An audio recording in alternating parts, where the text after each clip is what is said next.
Bonjour, chers apprenants. Aujourd'hui, nous allons parler de l'ictère chez le nouveau-né. L'ictère chez le nouveau-né est la coloration jaune des téguments et des muqueuses par l'imprégnation de ces tissus avec la bilirubine libre dans le sang.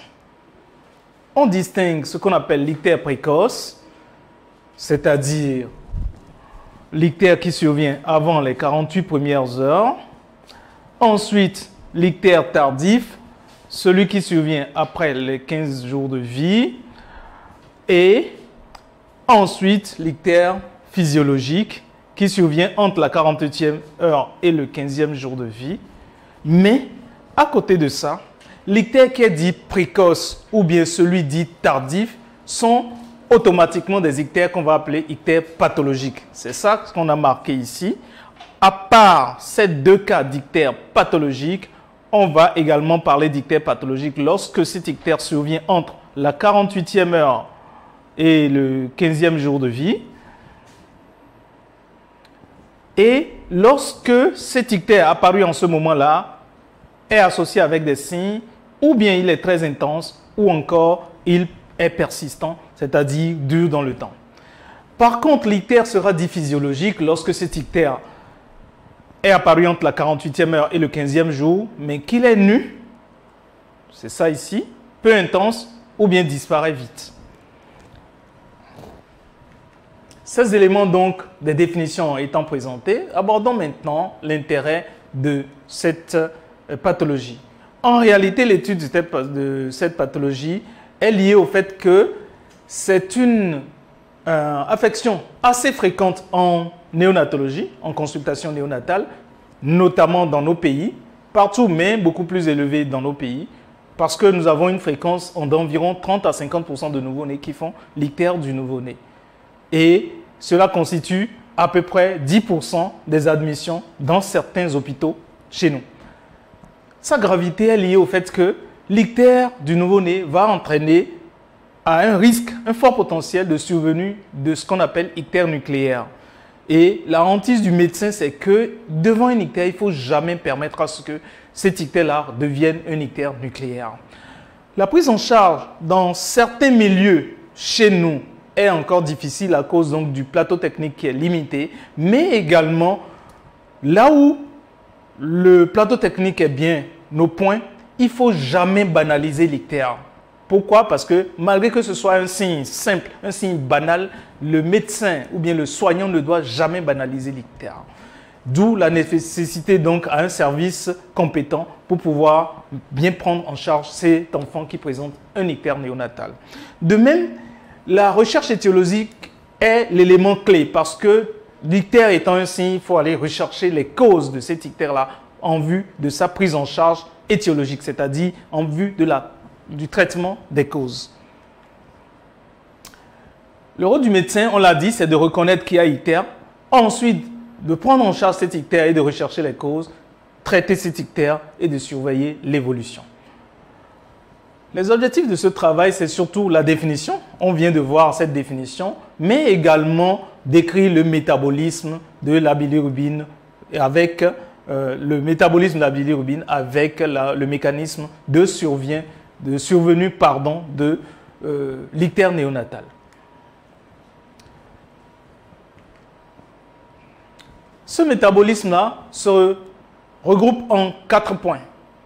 Le premier point, c'est la production de la bilirubine, le transport de cette bilirubine, mais également sa conjugaison dans le foie et son excrétion par les voies biliaires vers les intestins d'une part, mais également dans les urines d'autre part.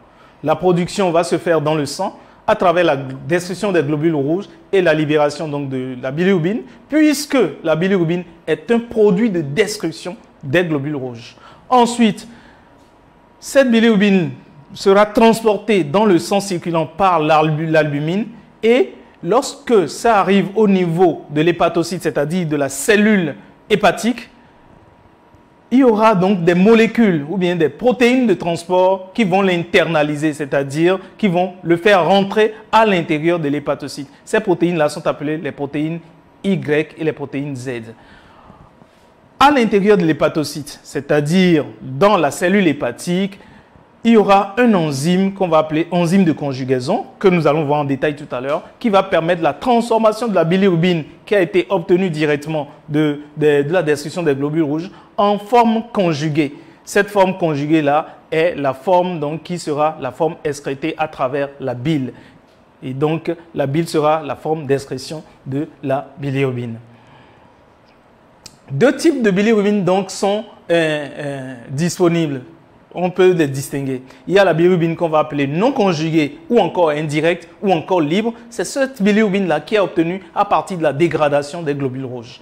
Ensuite, dans cette partie de la bilirubine qui est appelée libre, il y aura deux parties. Une partie qui est liée à l'albumine. Et cette partie liée à l'albumine ne peut pas traverser la barrière hémato-méningée. Et ne pouvant pas traverser la barrière hémato-méningée, cela constitue donc une protection pour le nouveau-né. Par contre, la bilirubine libre, qui est réellement libre, qui n'est pas liée à l'albumine, devient alors un élément toxique pour le cerveau, puisque dans les 10 premiers jours de vie, cette bilirubine peut traverser la barrière hémato-méningée et alors entraîner une nécrose des structures du cerveau.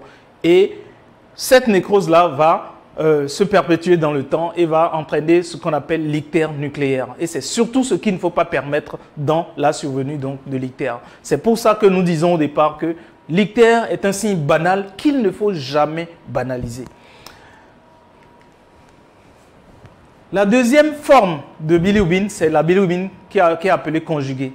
Elle est appelée conjuguée ou directe. Conjuguée parce qu'elle a subi un certain nombre de transformations à l'intérieur du foie.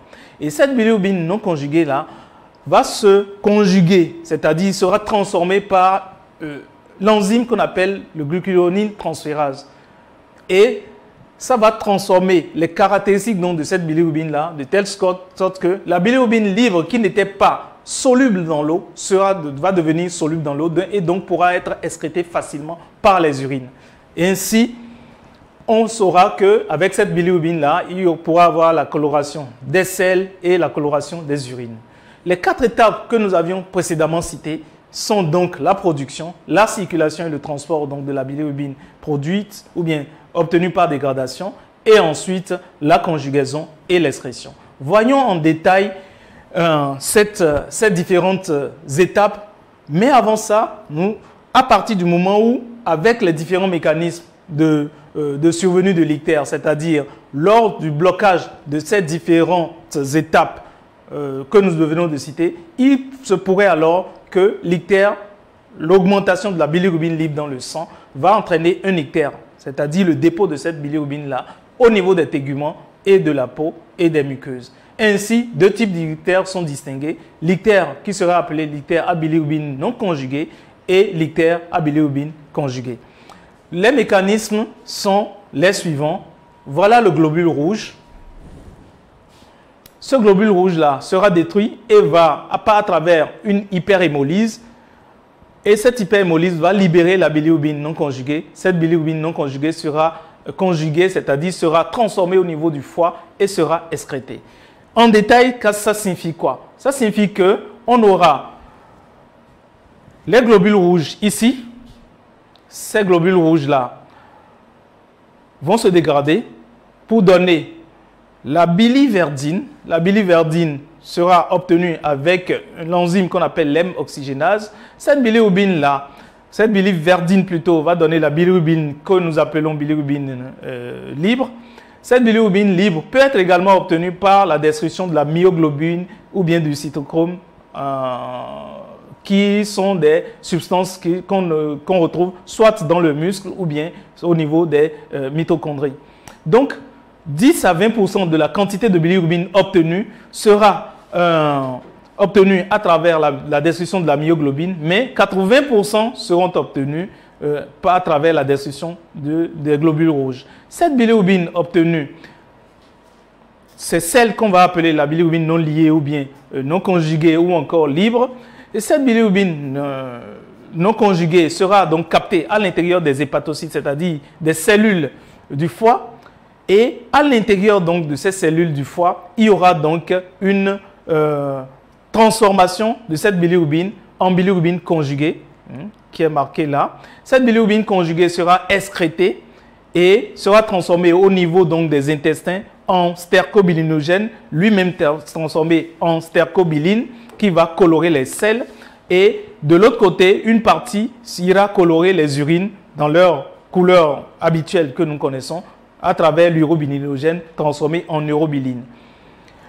Une bonne partie donc de cette bilirubine conjuguée va subir à l'intérieur des intestins une transformation. Et cette transformation va ramener une petite partie de cette bilirubine-là à l'intérieur de l'hépatocyte. C'est ça ce qu'on appelle le cycle entérohépatique qui est marqué ici en bleu et qui fait la boucle. Voilà.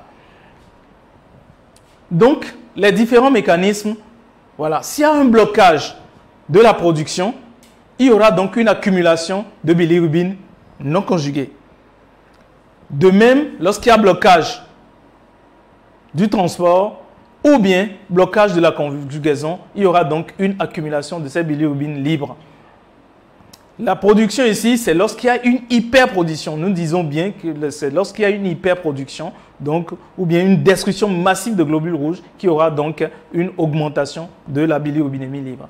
Alors que lorsqu'il y a un blocage au niveau de l'excrétion, c'est-à-dire une obstruction des voies biliaires, en ce moment-là, il y aura une accumulation de bilirubine conjuguée. Donc, c'est les différents mécanismes de la survenue de l'ictère à travers soit l'hyperproduction de la bilirubine libre ou bien à travers le blocage du transport ou le blocage de la conjugaison ou pour la bilirubine conjuguée à travers un obstacle empêchant l'excrétion de cette bilirubine conjuguée. Ce même schéma est dessiné ici pour plus de compréhension avec les différentes étapes et donc nous n'allons plus nous répéter. Et donc voilà, les croix ici sont les éléments concernant donc les blocages sur les différentes voies. Voilà, nous sommes au terme donc de cette présentation et nous vous remercions pour votre attention et nous vous disons à la prochaine. Merci beaucoup.